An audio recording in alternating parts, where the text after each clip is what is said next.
Hi, everybody. Welcome to the podcast. It may interest you to know. I'm Toni Marcolini, and I'm very excited to have author and screenwriter Lee Goldberg with me today.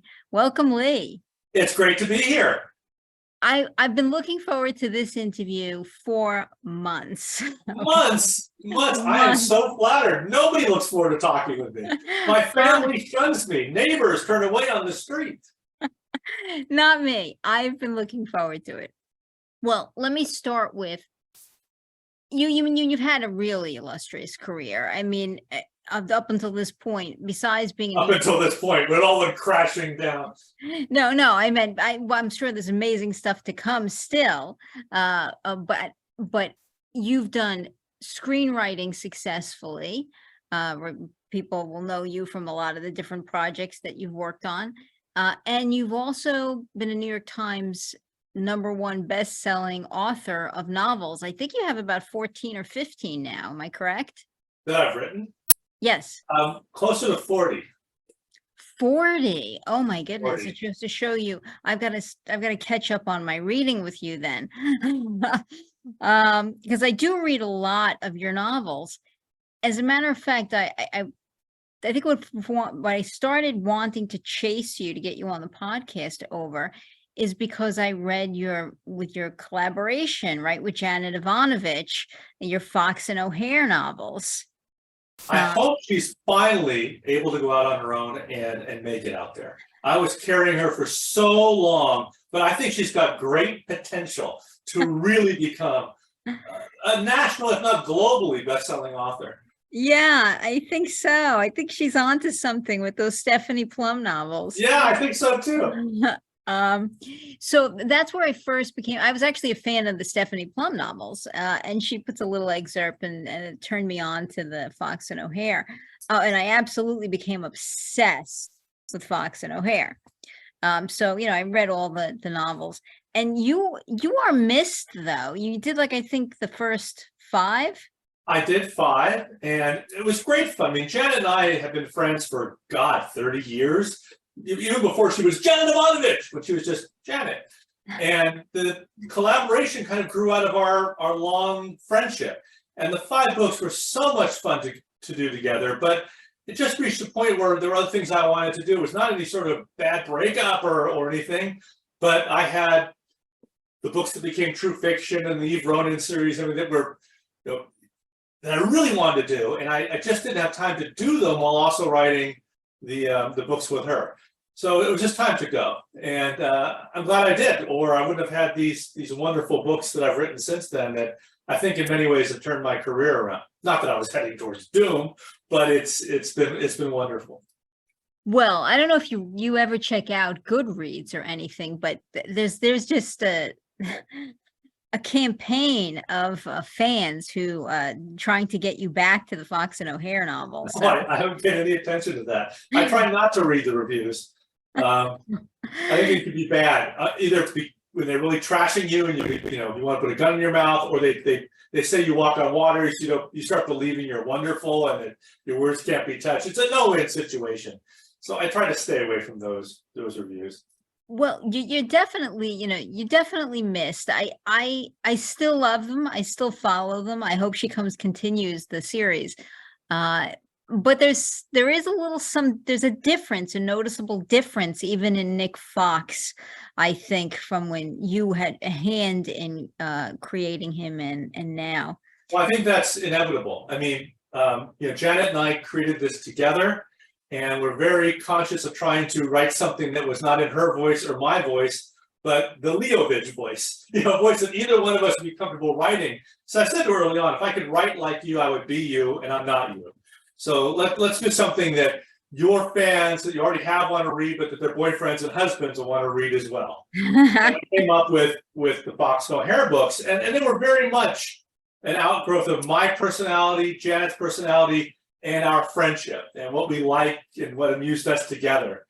And it was a unique voice. And I'm sure it's been very, very difficult for the authors who followed to capture that, because it was so idiosyncratic to me and to us. And I don't think it could be copied. And again, I have not read the books that have come since I left. I learned a long time ago, back when I was in television, to not look at a series after I've walked away or just infuriate me or frustrate me. So I don't do it.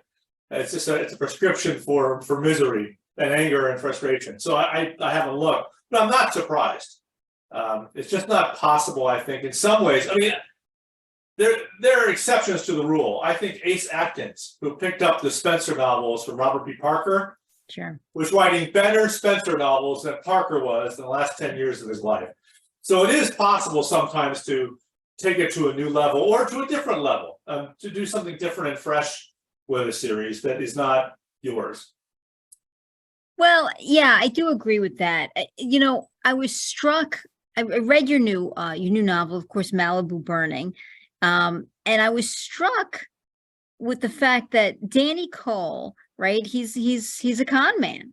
He is. Right, and he's a charming con man, who I liked, right? And you have a way of putting your stamp on these bad boys, right? These bit, criminals, who are just so likable, because you did it with Nick Fox, albeit collaboratively with Janet. And I found you repeated it. I saw that. I felt that. I felt the. Well, I've been doing, since I left Fox and O'Hare, I've been writing a lot of police procedurals, which I enjoy very much. But I really like heists, and I really like cons. Me too. And I grew up watching Maverick and The Saint and all these It Takes a Thief and Mission The Impossible. Ocean's 11. The Ocean's 11 mindset. Ocean's 11 and Remington Steele and Rockford Files, a lot of cons, and it just really appeals to me. And I was itching to get back to that, and I want to do a character similar to Nick Fox. And Nick Fox himself is similar to Brett Maverick or Simon Templar or Thomas Crown. So there are some aspects that are familiar, but Danny Cole is not Nick Fox in many ways. He's more physical than Nick Fox, and maybe a little bit more criminal in some ways than Nick Fox. Agreed. But it was a conscious effort I want to get back to those heists. But at the same time, I didn't want to get away from the police procedural, and I want to do a different kind of police procedural, not another middle-aged cop solving a homicide. And I thought, why don't I explore a whole different area? Why don't I go and look into arson investigation, something I knew nothing about? And I found a way to marry the arson investigation police procedural with a big, over-the-top, outrageous, daring heist to create what I hope is a hybrid thriller that's a big, high concept, a lot of fun, roller coaster ride thriller, and yet at its core is a methodical police procedural at the same time. It was a difficult balance to try to pull off. I have to say it was and is a thrill ride. I mean, there's something you bring to a novel that truly, and I say this so many times on the podcast, my litmus test for when I love a novel is irresistibility, right? I have to feel it's irresistible. Like, I don't want to put it down. I just can't stop. It's irresistible to me no matter what else I'm doing. I'm feeling the pull to get back to the book. And you definitely, you knocked that out of the park. I mean, it was irresistible. It's the kind of read that you don't want to put down. You get completely sucked into. And I liked that a lot. I did liken it, I'm trying to remember the name of the book as I sit here with you now, but there's a book, it's really about libraries. It's about the fire at the arson, what they believe the arson at the Los Angeles Public Library. Oh, it's the Susan Orlean book? Yeah. Susan Orlean book, yeah. So she does a book about, and that's the only book I had ever read that really highlighted this crime of arson. And really, that's like a love letter to the library, and she talks about the history of that particular public library, but she kind of weaves it in. And I think I was surprised, like, that you don't see many books centered around arson either. I mean, combined. Well, I'll tell you a funny story about this. I approached. I don't remember exactly how the book came about. I knew I wanted to do a big con, and I had this idea of using the biggest wildfire in Los Angeles history as a means to pull off the biggest heist ever committed. But I also want to do an arson investigation, and also, how do you do this arson? And the more I thought about it, I knew nothing about arson investigation or arson, but I do give a lot of thought to how to pull off heists. And I started thinking, how can I do this arson and not get caught? And I came up with this approach to doing the arson, which I don't want to reveal here. People have to read the book. But so I reached out to some arson investigators at the ATF and the retired head of the Arson and Explosives Unit of Los Angeles County Sheriff's Department. And I said, here's my approach for doing this arson. Am I allowed to swear on your podcast? Yeah. Okay, so I in this ATF guy in particular, I told him my approach to the arson, and there's this long silence, and he goes, "Fuck you." Excuse me? Fuck you. What? He says, that would fucking work, and we wouldn't be able to detect it. Oh, crap. Do you want me to take it out of the book? He says, no, shit. Now I gotta go try it. What? I gotta try it. You're kidding me. He says, no, I mean, now if somebody does this, I gotta figure out how I'm gonna figure it out. So the guy actually went and tested my means of doing the arson in his backyard. He's got this big concrete backyard, and he tested all this stuff. And he went there also with a chemist and other investigators, and he sent me the videos. It was great. I mean, I've never had a research experience like that before. And I said, do you want me to change anything in my books? He says, no. At least now if it happens, we have some way of maybe detecting it. And it might even cross my mind now if I see an arson fire that's suspicious and something makes me tingle about it. He said, this is why I like working with writers. You guys have imaginations. We don't. This would never have occurred to us, which is actually the plot of my book years ago, True Fiction, about an author who consults with intelligence agencies and law enforcement about terrorism scenarios, and then his scenarios start coming true. But anyway, he was like, this is great. This is great. So I did a crash course in arson investigation after that. Bought all these expensive textbooks, talked to lots of experts, and it was fascinating. I'm gonna take a quick break and have something to drink here. Well, yeah, I definitely noticed, that you had to have done, I would think, I didn't think your background held any firefighter or any particular expertise in this area. So it was obvious to me that you had done a great deal of research to get this right. I did. And in fact, you'll find all of my research sources, or I'd say 99% of them, in the back of the book. I really think it's important for me to acknowledge all the people who helped me and all the resources I used, not just to prove to people, hey, I did the research, but also to thank them for the time they gave to me. And it helps me when I do new books. I can say to people, hey, you may not have heard of me, pick up my new book, look in the back, and you'll see I'm the real deal, that I acknowledge all the people who helped me out. And they really like it.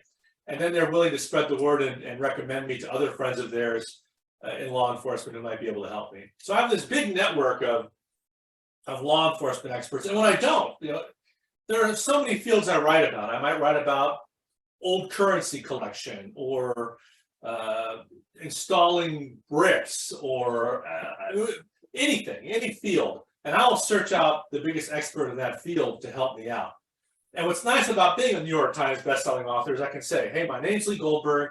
I write books. I want to ask you a question about X, Y, and Z, but why don't you go look me up first to make sure that you trust who I am, and then we'll talk. And then when they do, then they're glad to speak to me. And it's great. I get so much great information and so many great anecdotes, just enough truth to ground my totally ridiculous stories in some sort of reality. Because that's what my stories are. They're complete make-believe nonsense. But if I can give you a grain of truth that will allow you to invest yourself in it and suspend your disbelief, then I've got you. Then I can tell whatever lie I want, twist the rules of gravity and nature to my twisted ends, and you won't care because you're having such a good time. What I don't like is when authors do so much research, they feel this need to show you. And you have these giant blocks of exposition that show you that they went to the forensic class, or they went to Italy, or they took the cooking course, or whatever. And it's like, I don't need that.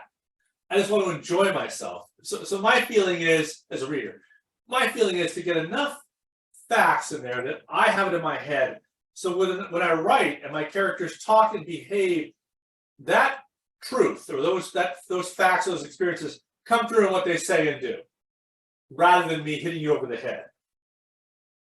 Yeah, I mean, I think I was, I was not only struck by the amount of detail. So I knew that you had done a fair amount of research, but I couldn't believe, like, you get into the mind of these criminals, that you create. Like, how do you create just the perfect, um, that mindset, right? Because that's not easy if your mind doesn't go towards that, right? To think like somebody who was in it to do no good, right? I mean, that you're an ordinary That's the person is not mistake right thinking of there. I think too many writers, be it in television, film, or novels, think about to do no good, that these are bad people.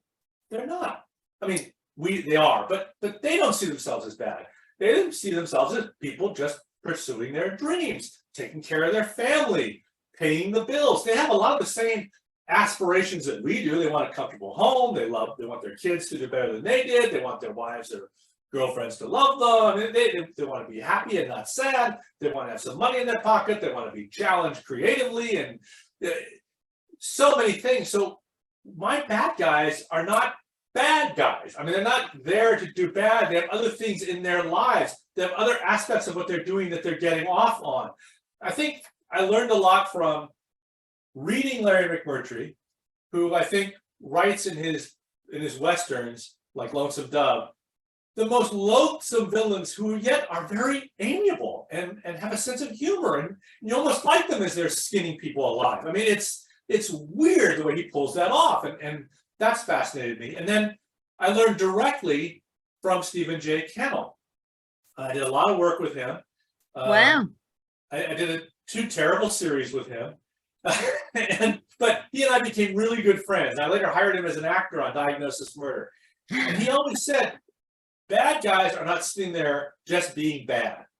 And they aren't waiting for the detective to come get them. We're always thinking about what's the detective doing. They have lives. They have other things they are doing while the hero is doing whatever they're doing. They have ongoing pursuits, and they don't look in the mirror and go, whoa, I want to take over the world. No, they don't. They go, I want a sandwich for lunch.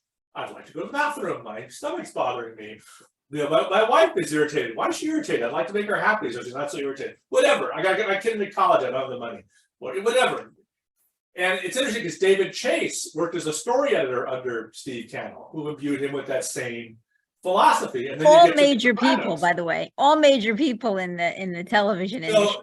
So I think I absorbed a lot of that. So when I set out to write these bad guys, I look at them as holistically as whole people. Why are they doing what they're doing? What do they get out of it? What's their psychological, not just financial reason for doing what they're doing? And I wanted in Malibu Burning for readers to be rooting for the bad guy and for the cops and to be tormented. Who do I want to quote unquote win? And that's another thing. In real life, there aren't necessarily winners or losers. Sometimes there's a draw. Sometimes there's a gray area. But you make a good point. My wife, who's French, and I'm going to imitate her, but she doesn't sound like Inspector Clouseau. Now reads my books and watches my TV shows and sees all these bad guys and all these murderers. And she says, if I die before my husband, I don't care if I'm hit by a bus or a meteor. I want a complete investigation. He does all day long. I think I have to kill people to get away with it. And she also says, I'm worried about you, Lee. I look at these scumbags and I wonder, what is your dark side? What are you really thinking? I said, well, if you read my books, you know what my dark side is and what I'm really thinking. Plus, if I'm going to spend so much time with these characters, I want to be able to enjoy them. I don't want to be repulsed by them. I couldn't write a truly repulsive, dark, horrible character who rapes and eats children, because I couldn't be in that world, for months while I'm writing the book. I don't find that entertaining. In fact, I find police procedurals that have no sense of humor unrealistic, because in real life, even in those dire situations, the saddest situations, there's always some humor. And I think that needs to be reflected in fiction. Well, Danny, your character Danny, in your latest novel, he definitely has like an emotional basis behind his present crime anyway. I can't speak to his, He does. his past crimes. And why was that important to you? Because I didn't want to be just a heist. I think you want to know that the character has an emotional or personal investment in some way or another, so that you care. So it's not just about the money, or if they're getting the money, it's for a reason. Like, think about Dog Day Afternoon. I mean, Al Pacino's character wanted to get that money so his lover could have a sex change operation or whatever. There's another reason than just the money. That's why I find it so hard sometimes to get into these movies where the bad guy's role is, motivation is, I want to take over the world. Well, okay, but why? Why do you want to take over? Not just the power and the women and the money. There must be another reason, So for me, if I can find the hook that will allow the average person to understand why not just Danny Cole. Danny Cole has a whole crew that's working with him. So it's important for me to get each crew member a reason for what they were doing, and a flaw or a weakness in their character, or a nobility in their character, so that they weren't just one-dimensional guys in red shirts or whatever, or the syndicate thug in the turtleneck in the Mannix episodes. I wanted everybody to have a purpose. And so even if they were doing something very, very bad, and Danny and his crew are doing something very, very bad, where a lot of innocent people could get killed, you at least understand why, and can have some sympathy for them, or at least acknowledge it's not more than just the money. And also the cops, they're not perfect either.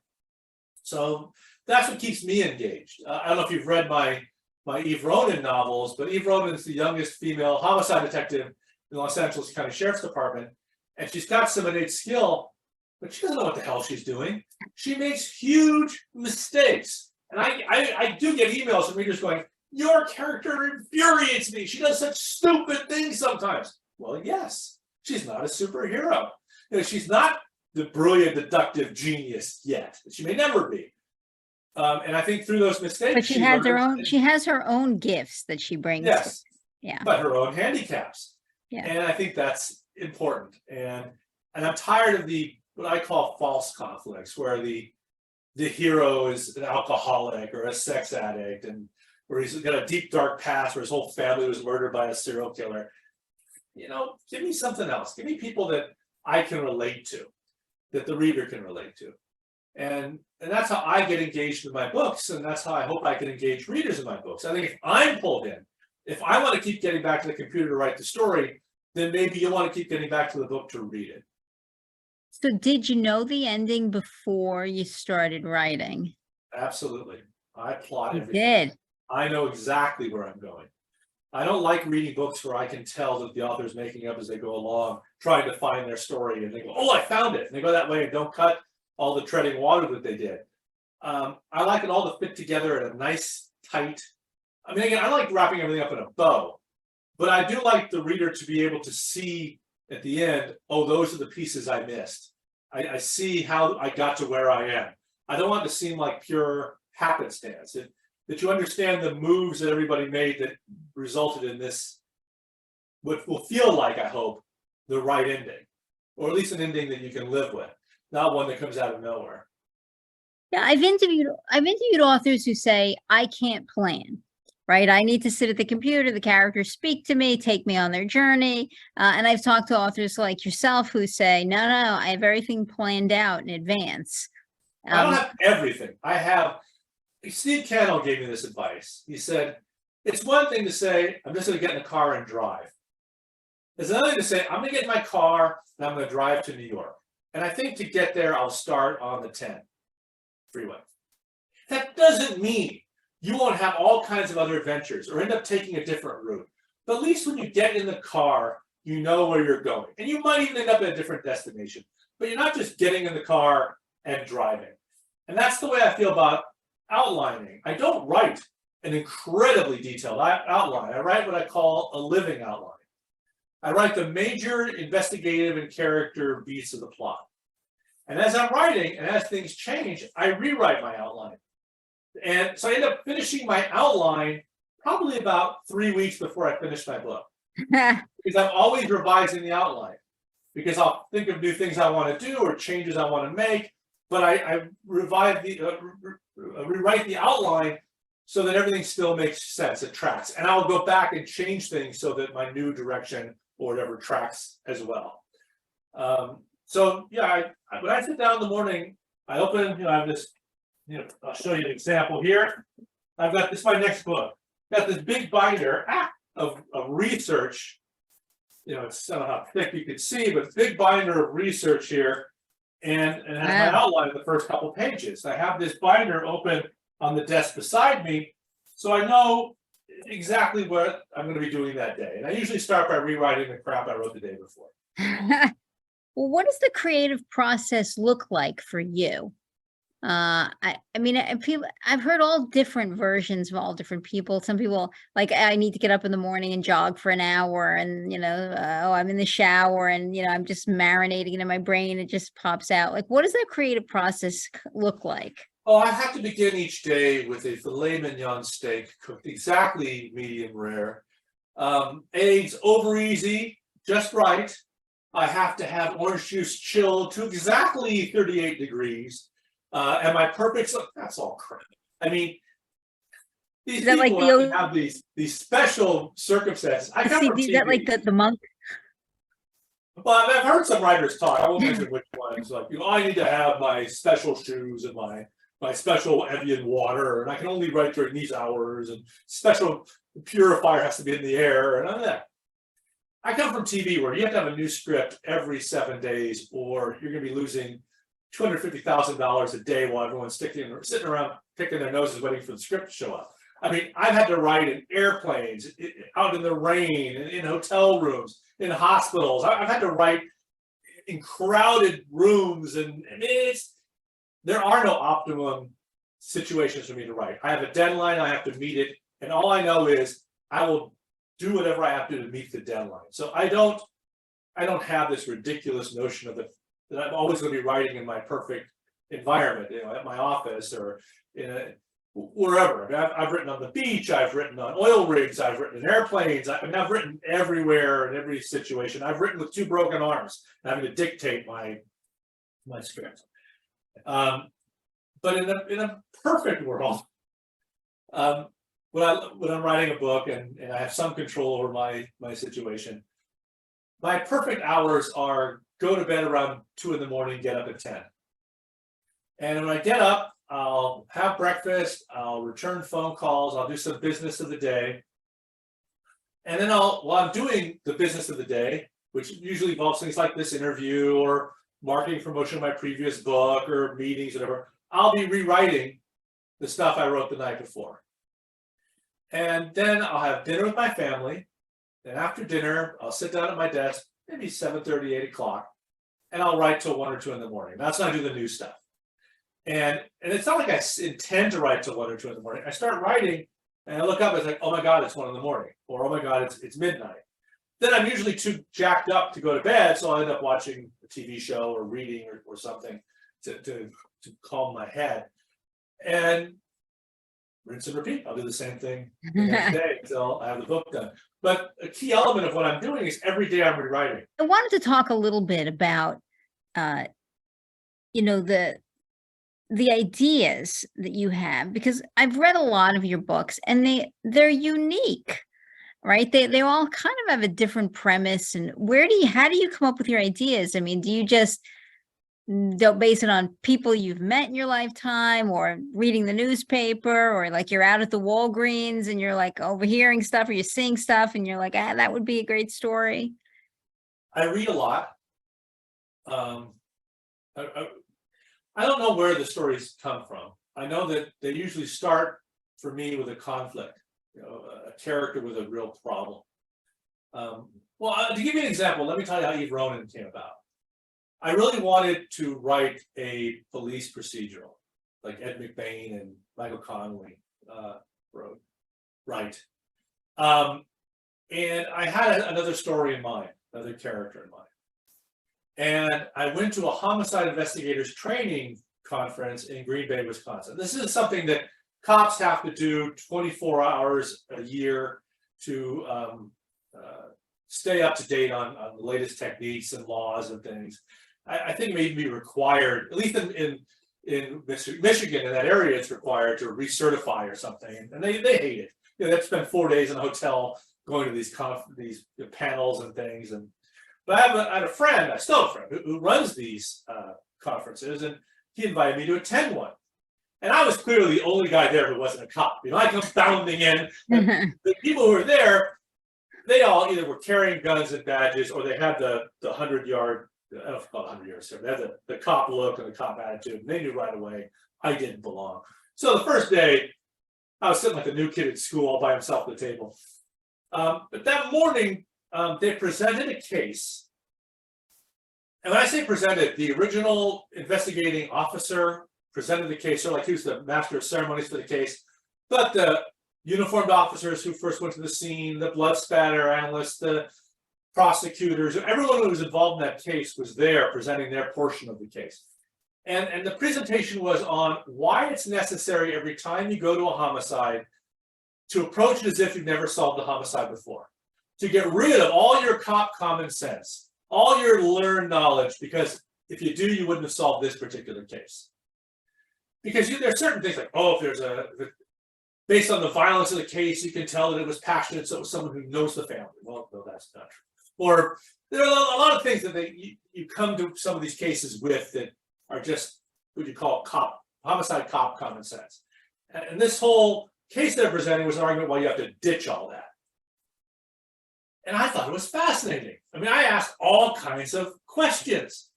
And at the break, I went up to the cop who was presenting the case, and I said, actually, I asked more questions. And he was like, these are great questions. May I ask you what law enforcement agency you're with? I said, yes, I'm a senior top investigator with the WGA. I'm not familiar with that organization. I said, the Writers Guild of America. He said, you're a fucking writer? I said, I am. How the hell did you get in here? And I pointed to the guy who runs the conference and went like this. And the investigator said, well, he likes you and vouches for you, then I'm fine with you too. Besides, your questions are great. Keep it up. Well, after that, everyone kind of liked me. You know, they saw the guy bestowed upon me his approval. And then that night in the bar, I told the bartender, no one pays for a drink. I pay for it all. It was a blizzard. There's only cops in the hotel. So once they found out the Hollywood guy was paying for drinks, they loved me too. But I started thinking about this case. I mean, how could an experienced homicide detective forget everything they know? They can't. So how can I thought this case was great. I immediately saw I could turn it into a story. But how could I come up with a character who could do that? Well, what if I had a character who had no common sense, who had no experience? Well, that character would never be a cop and not be a homicide cop. Well, if that character became a cop anyway, a homicide cop anyway, well, how would I do that? I ended up not sleeping the whole night as this character of Eve Ronin evolved. It became about the character. How could I put somebody in that situation who could be that homicide detective who didn't know a damn thing and yet had to solve this incredibly complex case and pull it off? And that became the series. That became the character. That became the impetus. I found a character who wasn't like any other cop character I'd read about before. A character driven by a very real conflict and several very real conflicts. And that made it exciting to me. And now, every time I do a new Eve Ronin novel, I start from what can I do that will really exacerbate her problems, that will really reveal her issues, that will bring out the best and the worst in her, that will really make her life terrible, but also give her the greatest opportunity she's ever had. And that's how the cases kind of work their way in. They have to come in through character first. I'll give you another example. Back when Chandra Levy was killed, the Washington intern, DC intern, everybody was doing their take on that story. Law and Order, CSI, everybody. And it was an interesting experiment because you could see how they used the prism of their characters and their franchises to tell that story. And it's very important, though, to be able to tell a story that can only be told by your characters. If your story could be on in any other book series or any other TV series, your story sucks. I'll give you another example. My then writing partner, Bill Rabka, and I were foisted upon the producer of Monk. The network really wanted us on Monk, and Andy Breckman, the writer, creator, really didn't want us, I don't think. And he set up a meeting for us to see him at this restaurant, and it turned out he had us come in. He was on a date with a woman. They were going to go see a movie. He wanted to just blow us off during dinner so we could go to this movie. So I started pitching him this Monk story. There's this kid in an airplane, and I'm doing this the bad way I pitched it. There's this kid in an airplane, and he's got like a parachute on, and it's like a skydiving plane, and he jumps out of the plane over a desert, and he pulls the ripcord and it comes off in his hand, and he pulls the other ripcord and it comes off his hand, and he hits the ground, splat. And when the medical examiner looks at him, his lungs are full of water. He drowned. And how's that possible? And Andy was yawning. It was a impossible murder, but it wasn't a Monk. And I could see he was bored of it. Oh, I forgot to mention, this plane is flying over Mexico. Also forgot to mention that the kid is from San Francisco, and he's the mayor's godson. So when he dies in this really impossible way, the mayor promises the family, I'll put my very best detective on it, and he sends Adrian Monk, a guy who's afraid to step out his front door, to Mexico to solve this impossible crime. And Monk brings an entire year's worth of water, clothes, food, and dishes with him, and it's stolen when he gets to the border. And he interrupted me. Sold. Don't you want to know how the murder was committed? He says, I don't care. That's the best Monk pitch I've ever heard. Because it was about Monk. The Monk episodes were never about the mysteries. They were about Monk. How can we screw up his life? How can we show his OCD in a new way? How can we reveal again the depths of his sorrow and tragedy? How can we do something that showed viewers how he sees the world, and how he sees the world as essential to solving this crime? It was always about, how do we screw up Monk? And the crime came naturally out of that.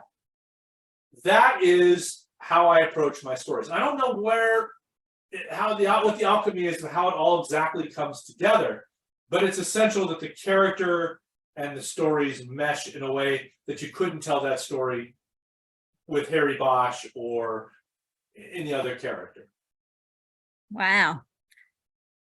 So you worked on, and you did a lot of TV, but you started, I think, on Diagnosis Murder. Was that the first big?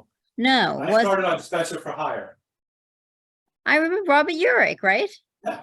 Yeah, I remember that. That was a good show. I did lots of other shows before Diagnosis Murder. I did Baywatch, The New Adventures of Flipper, The Highwayman, Hunter, Murphy's Law, Sliders, Cosby Mysteries. Did a whole bunch of shows before I ended up being a writer, producer, and eventually the showrunner with William Rabkin of Diagnosis Murder. What was it like working with Dick Van Dyke? It was an absolute pleasure. That doesn't mean we didn't have our differences. We had big differences, but he was a professional. He was a sweet guy, and he didn't do anything behind your back. He told you exactly what his issues were. And it was interesting because when you work with a legend, with a superstar, well, let me back up. Television is a business. It's an industry. It's a factory like any other. So when you're working on a TV show and your actors are away from the glare of the media, away from fans, they're in a warehouse churning out an episode, they aren't superstars anymore. They're one more person on the set. They're one more person doing a job. And all the performance they do in public is dropped. They're human beings. They have bad breath. They tell funny stories. They tell bad stories. They irritate you. They go to the bathroom. They eat meals. They're just like anybody else in your life. And you're not in awe of them. You're not dancing around them. You're just trying to get a day's work done and go home to your family. And the good actors, the responsible actors like Dick Van Dyke, understand that. They know that what they do impacts everybody else in the building, and that they're all just trying to do their jobs, and they're all just trying to get home to their families and earn a living, and this is the work they do. And So when I went to work every day, I wasn't going into work with Dick Van Dyke.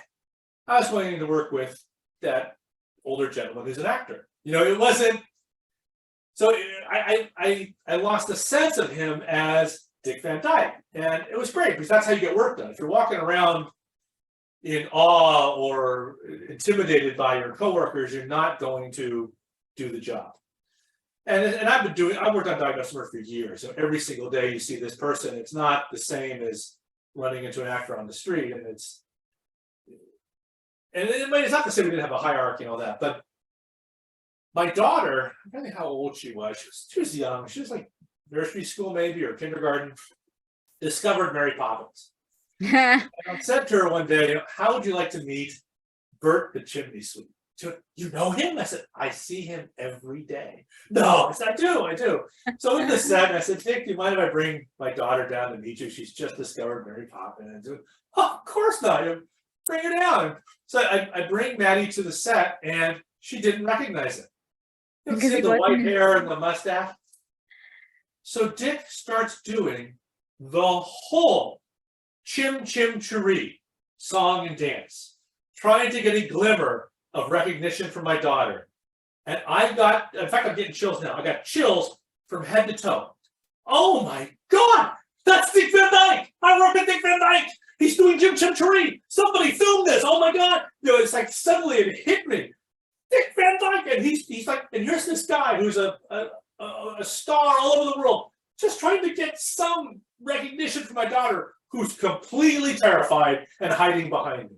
I did manage to get a picture of my daughter with Dick that I now humiliate her with, but it really hit me at that point. That's a great story. But there was another time it hit me too in a whole different context. Dick and I were having a big disagreement over something. Big disagreement. And I said to him, we had a lull in the disagreement, and I said to him, you do realize that you're Alan Brady and I'm Ron Petrie. And he says, yes, Lee, but you know Carl Reiner. I went, and to his credit, he laughed and so did I, but he reminded me in that moment what my place was in the stratosphere of writer producers. But, and then there was also one time he came to my office and nearly tripped over a piece of furniture. And when he moved, it's like, oh, there's the Dick Van Dyke Show. So there were moments sometimes where I'd be reminded. But for the most part, when you're working with actors every day, they're not the superstars. They are just your coworkers. So if they were anything else, you'd never get any work done. I remember I worked on a movie that didn't happen for a while with Kevin Costner. And it was great. So I would see him, and when he's not wearing the makeup and everything else, he's just an ordinary guy. And in fact, you could walk down the street in Santa Barbara and people wouldn't recognize him. I remember another time, years and years ago, Brad Pitt and Angelina Jolie were in my Ralphs with their kids. And it was interesting, nobody was paying attention to them because they just looked like any other harried, tired family that just wants to get home and have some sleep. Their kids were driving them nuts. They didn't have makeup on. And it's a weird thing when they don't have the lights and they don't have the makeup and they're out of context. They're not as tall as they are on TV or on the films. Or sometimes you just don't recognize them. It's sure. They're just, and you look at their grocery cart, they have the same stuff in there we do, the tampons, the breakfast cereal, the deodorant, the toothpaste. They're human beings that just happen to have a job that puts them in 70 millimeter, Dolby in front of you. It's a collaboration. You're doing a TV show. It's like building a house. Sure, I say that all the time on the podcast, right? I think screenwriting is far more collaborative than being a novelist. So the screenwriters, you create a paper version of characters, and then an actor has to breathe life and rip them off the paper and give them their quirks. And, then there you have a director, a cinematographer, kind of is a visual storyteller and weaves you through the story. Then you have an editor who picks just the best cuts. So you have the wardrobe people, you have the set designers, you have location managers. Everybody's bringing their artistry to it. So it's never the episode you imagine when you start writing the story. It becomes all these different things, and sometimes it's better, sometimes it's worse, sometimes it's just different. but it's a collaboration. And I miss that when I'm writing a novel sometimes, because right now, the whole writer's strike is going on, and the whole nature of the writer's room is up for debate and maybe extinction if we're not careful. One of the great things about the writer's room is you're in a room with 7, 8, 9, 10 other extraordinarily creative writers, all trying to tell the same story, break the same story. And it's wonderful. I mean, it's just so great having them around you, making you bring your best and not to rely on your own personal cliches and habits and things. And I miss, if I'm having a problem with a scene, being able to go into the next guy's office and say, hey, remember scene number 3, act 4, I'm having this problem with it, and they can help you. I can't do that as a novelist. I don't have a writer's room to rely on. And plus, it's nice having that collegiality to have all those people around you to also win. I remember sometimes on a TV show, whether it was Sequest or Diagnosis Murder or any other Nero Wolf, whatever, if I was having a hard time connecting with the character, I could walk down to the set and sit in their world. I could sit on the bridge of the Sequest. I could sit in Dr. Sloan's office. I could sit in Nero Wolf's chair. I could put myself literally in their world, and it made my writing come alive. I can't do that as a novelist. It's a special thrill, a unique gift to be able to walk into your imagination created around you on a TV show. In fact, I tried to talk about that a bit in my latest Eve Ronin novels, now that a TV show in the books is being made based on her life, and how creepy and weird that is for her. Do you have a preference? Or do you love them both differently?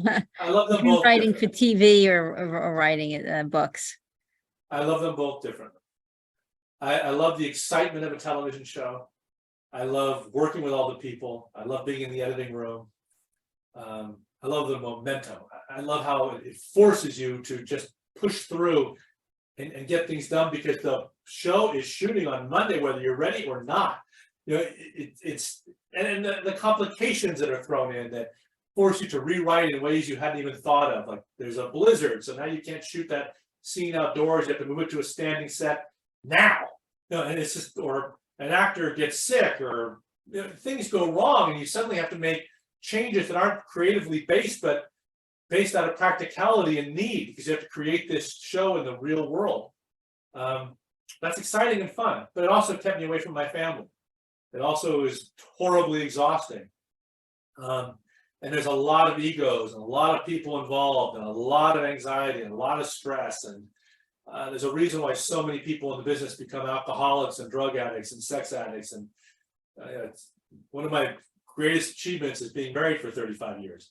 But so many, Congratulations. So many people in my business are multiply divorced, have affairs, their marriages fall apart for all kinds of reasons. So I always try to make family come first, and the TV show not. And too many people don't do that. I miss that. On the other hand, one of the great joys of being a novelist is there's nobody telling me what I have to do. I don't need to worry about a budget or a shooting schedule or an actor's preferences or director's input or whatever. I can do whatever I please. Not only that, no one cares where I am or what I'm doing, as long as the book gets turned in on time. So if I want to go off on a trip or go see a movie or deal with a family crisis or whatever, I can do it. No one cares. I had as I mentioned, my wife is French, and one of her parents died suddenly. We had to fly to France for 3 months to settle the estate. I mean, literally within hours, we had to go and fly to France. I could do that because I was a novelist.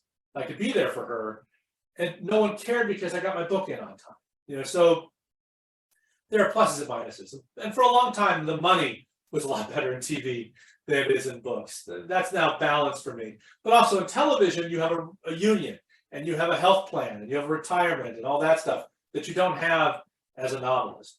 So I've kept my foot in both worlds. I had a series on Hallmark called Mystery 101 that was just canceled. I've been writing movies and TV shows that haven't been made. So I try to write a few scripts every year, just to keep that. And then plus my books have all been optioned, and I'm involved in the development of those projects. Not always, but sometimes involved in the development of those projects. So I'm still very much in the TV world when we're not on strike. Do you have a favorite character you've ever created? I haven't, even in books. Anywhere. It's funny you ask. I wrote a book, God, 20 years ago, 15 years ago. It was originally called, when it came out, The Man with the Iron-On Badge. And then later, when it went out of print, I re-released it myself under the title Watch Me Die. And it made more money after that than it ever did when it was originally published. And it's about a security guard in a gated community named Harvey Mapes, who dreams of being a private eye like Spencer or Rockford or Magnum, who watches these TV shows and reads these books. And one day somebody in the community says, Harvey, I'd like you to follow my wife. He's like, yes, I can be a private eye now and use everything I learned from Robert Parker and James Garner. And he discovers that the real world is entirely different than television and film. When you get knocked unconscious, it's not a nap. You lose control of your bladder and your bowels. You can't get up and have a fist fight or make love with a beautiful woman. You're seeing double. You've got a pants full of crap. It's not going to happen. And up against the reality of being a private eye, or as opposed to the fiction. And I love that character. And I love that book. And I always meant to go back to him and never. Well, it's not true that I never did. Attentive readers of the Eve Ronin series will see that Harvey Mapes made an appearance, but otherwise, I haven't gone back. Remember him? It was a cameo appearance. There's I believe, I'm looking at my bookcase. I believe it was in the book Gated Prey. He was still working as a security guard in a gated community, and Eve runs across him. I got to go back and look at that now. But I've always had a fondness for that character. He's probably the character in some ways closest to me. And I always meant to write more books about him, but my career, my life kind of got away from me, and I never got back to write more about him. But that may have been my favorite character. It may still be, I don't know.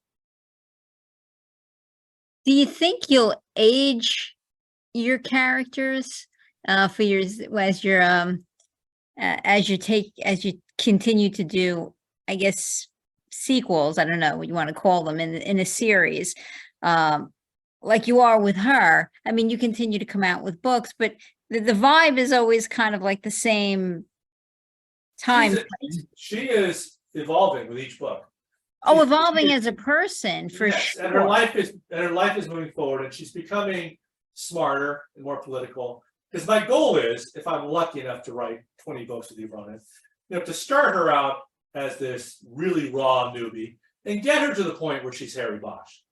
To see the evolution of the character. I don't want her to be stuck in one place. And one of the things I really admire about my friend Michael Connelly is that Bosch has evolved in so many ways, from who he was in The Black Echo to who he is now in Desert Star. I don't want my characters to be Spencer or Nero Wolfe, who never age, who never change. I want them to evolve in subtle ways, incrementally, as the books go along. Travis McGee never got any smarter or wiser and never changed. He was locked in amber, and so was Nero Wolfe. I mean, Nero Wolfe and Archie never aged, had the same relationship in 1945 as they did during Watergate, and are still making historical references to the world around them. Yeah. I couldn't do that. I'd be bored. I'd be replaying the same conflicts. Even when I wrote the Monk novels, I evolved Monk. And once the TV series ended and the Monk novels continued, I changed his life and his circumstances so that it remained fresh and interesting and wasn't just the TV series reiterated again and again. I haven't read the Monk novels. So it's essentially the same OCD detective. Yes, but it's told from Natalie's point of view, his assistant, first person from Natalie's point of view. And the books are entirely original. They're not novelizations of episodes. However, three of the books became episodes, which caused me some problems, but that's another story. But they were totally standalone, and they paralleled the series and referenced the series, but also moved in different directions. And once the series was over, I did several novels after that, and I was able to move in a slightly different direction. But I was always cognizant, and Andy, who ran Monk, was really good about trying, for the most part, to make sure that the series didn't contradict the narrative of my books. Not that my books were, what's the word they use, fans, about other media being part of the mythology of the original series. I can't remember the phrase for it, but there's a big debate over whether the animated Star Trek cartoons are part canon. That's the word they use, canon. Is it canon? It wasn't possible to make my books necessarily canon, but we did try not to have too many conflicts. It wasn't always easy. There were places where they didn't quite sync up, because the TV show was moving along faster than my books could. My books, were written months in advance of when they were released. And even though I was getting Monk scripts, I couldn't necessarily keep up with what was happening. But we did try. And Andy liked to say that my books were Monk, but also a different Monk. That my Monk was more emotional, more had more, not depth, but was more self-reflective, and again, that's not the right term. I guess because you're doing a book, you can't just play the joke and you can't just play the mystery. You've got to go more into characters. You got 400 pages. You have to explore the nuances more. So there may have been more of a sadness to my Monk. There may have been more emotion to my Monk. That's not to say that sadness and emotion didn't come through in the TV series. It often did, but not necessarily consistently to the depth they would in my books. And Andy was always so supportive of the books. It was great.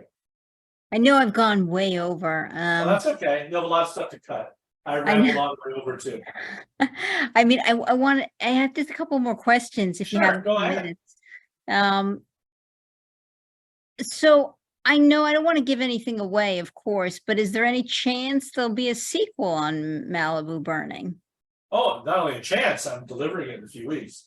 It's already available for pre-order on Amazon. It's called Ashes Never Lie. And it's not just a sequel to Malibu Burning, but it's also an Eve Ronin novel. She's in it as well. Oh my goodness. It's a crossover. I've done my Lincoln Lawyer Harry Box book. I mean, it's very much a Sharp and Walker novel, but Eve is in it as well. You have to come back once it's out. You have to let me read it and come back. I'll be glad to. I'm in this weird situation because the vagaries of publishing, where my last Eve Ronin novel came out in June of 2022. And now my next book, Malibu Burning, is coming out in September of 2023. So it's been more than a year, more than 12 months, I should say, since I've had a book out. That hasn't been true for me for decades. I mean, I've always had 2 books a year. Now, I still don't know how this is going to work out. I have Malibu Burning coming out in September. I have my novel Calico coming out in November. And I have the next Eve Ronin, Dreamtown, coming out in January. And then the next Sharp and Walker, Ashes Never Lie, coming out in September of 2024. So it's like a lot of books in a very short time. And they're all very different. I mean, Calico is a police procedural and a period Western. It's a modern day police procedural set in Barstow, and it's a gritty Western set in 1883. And the 2 storylines merge because they share the same dead body. And I wrote that during the pandemic. And then Dreamtown is another Eve Ronin. It's about a murder of a reality show star in Hidden Hills that occurs at the same time Eve Ronin's TV series starts shooting. And her series is shooting all around her on the very streets where she works. At the same time, she's trying to solve this murder of a reality show star who shoots their show in their own home. And the clashing of all the fiction and reality is just driving Eve insane. And then I'm now literally just finishing up this new Sharp and Walker book. Oh my goodness. And then I don't know what I'm writing next. I can't wait to read the follow-up to it. Again, you have to come back after I read it, just to and I'm looking forward to maybe one day I can get you back. We could do a whole episode on just Eve, right? She's just such a good character. You've had the opportunity in January when Dreamtown comes out. Yeah, that's exciting. And we have the opportunity in September of 2024 since she's in in this book, along with Walker and Sharp. I think that's wild. You really have a very unique way of writing that I'm absolutely in love with because your characters are witty and smart. And I The really opposite of the like author. you'd have to be to create them, but I mean, no matter where you find them, they don't lose their humanity or their wit. They're humble in their own way. Um, you know, in Definitely not facing, me. I'm not humble in any way. in facing their failures and and regrouping. But I just love the wit. It's intelligent writing, and I really enjoy that. Well, And I think thank you. I really appreciate that. Now I feel this pressure to live up to it. well, you've historically brought that to pretty much everything you've written, whether it be for TV or novels. I think that's what just comes out of you naturally. But I really enjoyed your writing. Thank Uh, you. Again, I'll hold out hope that one day you and Janet will like run into each other at the coffee shop and say, you know what, let's do one more Fox and O'Hare. Janet and I are still very much in touch. It's not like we went off to our separate corners and we've isolated. We're just not writing together right now. I'm gonna hold out hope that one day you're gonna come back and do another Fox and O'Hare together. Which I I think wouldn't rule it out. I don't see it in my future now, but I don't rule out anything. And I remember Sean Connery said, "I'll never play Bond again." And then he came back for Never Say Never Again. right. So I know you've got a lot of balls in the air right now, so it's probably not possible in the foreseeable future. But I'm going to hold out hope that one day you work together and bring them back because I love those characters. I thought they were really good. That was a very good series, and I liked your collaboration a lot too. It was fun. We really wanted to do Thomas Crown Affair, Moonlighting, Remington Steele. Yeah. The Avengers, not the Avengers of the superheroes, but John Steed and Emma Peel, Yeah. and also to kind of twist the Stephanie Plum thing. Stephanie Plum is not an action hero, so we made the Kate O'Hare an action hero.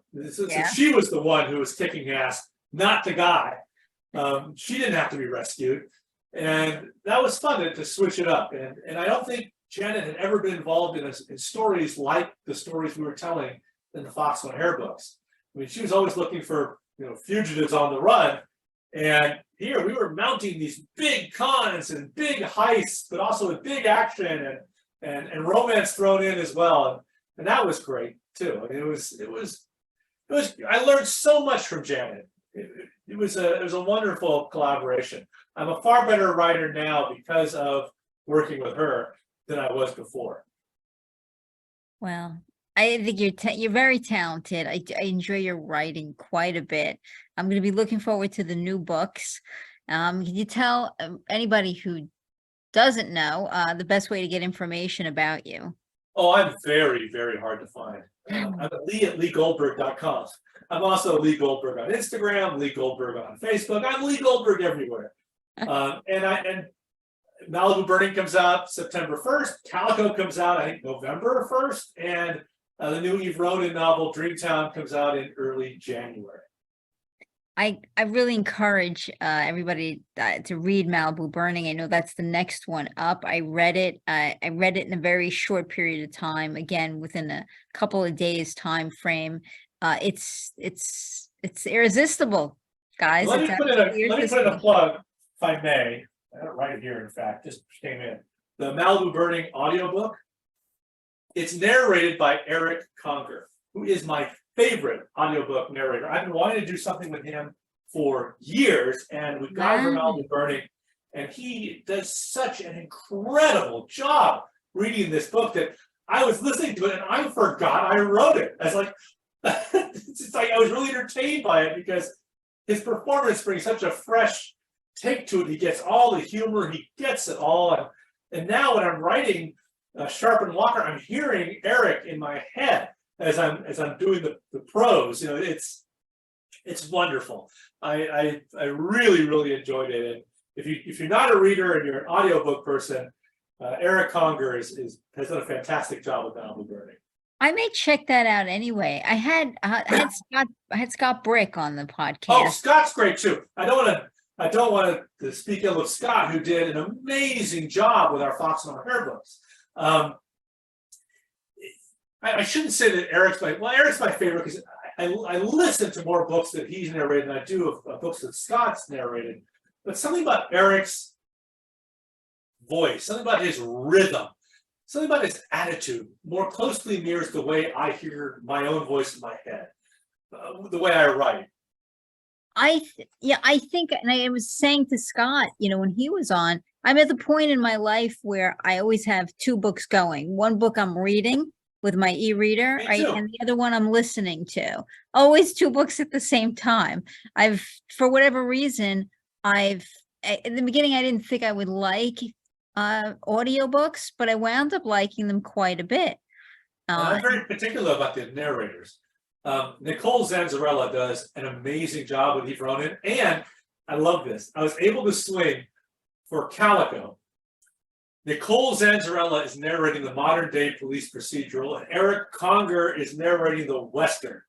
And I cannot wait to hear it because I love these two. And what I get from Nicole is I'll listen to her performing the Eve Ronins, and she's not doing them the way I hear them when I'm writing.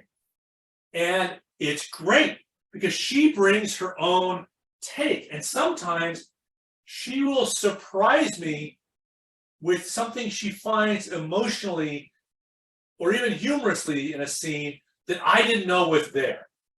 She will bring a different attitude than I had going in. And I like that. I like that she engages me in a different way when she reads. She makes Eve Ronin her own. She'll email me sometimes and say, hey, I'm thinking of doing this particular character a certain way. Do you want to hear it? No, go with your gut. Are you sure it was not the way you intended? I said, so what? You have narrated 4 of these books now. You've made the character your own from a radio audio point of view. Go with it. I trust you. And she does a great job, but it's not what I'm hearing in my head.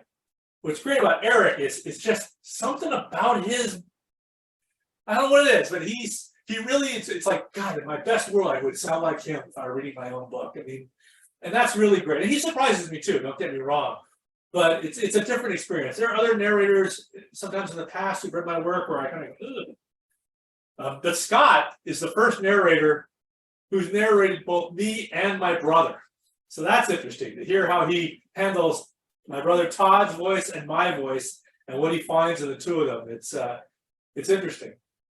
Well, I mean, it's a whole kind of genre unto itself, right? Performing audiobooks, and we're talking to Scott, it just revealed to me how much goes into them, how much thought he puts into the scenes and what to, how to perform them, what to bring to it, pacing ahead, for exactly what's coming and how he will evolve the character through his voice. Yeah. I've spent time with him in the studio because he records right here in Warner Center, close to where I live. And he invited me in and I watched him work and I was very impressed. In a way, the audiobook experience for me is a lot like writing for television. I have the script in my head. There's the script that's shot, and there's the script that emerges in editing, and then there's what airs. And the performances, the cinematography, the music, the editing, it all changes it. That's the same with audiobooks. The reader, performer, actor brings a lot to it. And it doesn't always make it better or worse, sometimes it's just different. And I've been very pleased with so much of what these. I'll give you another example. The Monk novels were narrated by, if my memory serves, 3 different women. And the women all brought their own take to the role, and none of them, wisely, tried to imitate Toni Shalhoub or the actress who played Natalie Teeger, which I thought was really smart. And it was interesting to see what they found in those performances to ground their point of view on those characters. And it's interesting. I mean, there are some audiobook narrators I can't listen to them. They destroy the books for me. And there are others who really make it a lot of. I agree. There are some, and I was saying that, that I've put them on and I've said, I know I can't get through this whole book like this, right? But sometimes it's amazing. I mean, Tom Hanks, when he did the Dutch House, right? I mean, that was a home run. because I found that to be hard material to make as interesting as he did, right? The Dutch House is a great, it's a significant, magnificent novel, but there's some dry periods there. I mean, there's some times where it's you've got to really be a reader, I think, to truly grab onto it. And I thought Tom Hanks did such a beautiful job in telling that story. It was a better novel to hear than it was to read. Joe Mantegna does, in my opinion, an incredible job reading the Spencer novels. And he's following a lot of other people, including Burt Reynolds and David Dukes and Robert B. Parker's own son and others. But Joe Mantegna, he just gets it. He just gets it. And I forgot the actor's name, who actually played a character in Spencer for Hire, read a lot of the Ed McBain novels, and he was wonderful. But there are two performers who narrate Mick Herron's Slough House series. Right. And there's one narrator who I can't stand it. I won't say which one, but there's one it just turns me off. The other narrator gets Jackson Lamb and all the other characters perfect and gets the exact balance between the humor and the espionage. There's another guy who reads them and just, oh, God, I can't listen. I could talk to you all day. So I know I have to let you go. You've been very gracious to go well over the time with me. My pleasure. I start talking about books and, I love them so much that it's easy for me to keep running with it. I'm sorry I took up so much of your time. No, I enjoyed it. Also gives me some perspective. It makes me excited about going back to my writing. Well, thank you. Keep doing what you do. I speak for the readers out there that we love your stuff, so keep doing it. And also, I'll be chasing you when your new books come out. Oh, I'll be glad to do it again. Thank you. It was a pleasure to meet you and an honor. I'm going to close the podcast out. And I'm going to thank Lee Goldberg for being a guest today. If you haven't already read anything from him, please run out. You are missing it if you haven't read anything of his. So thank you for joining us today and have a great day.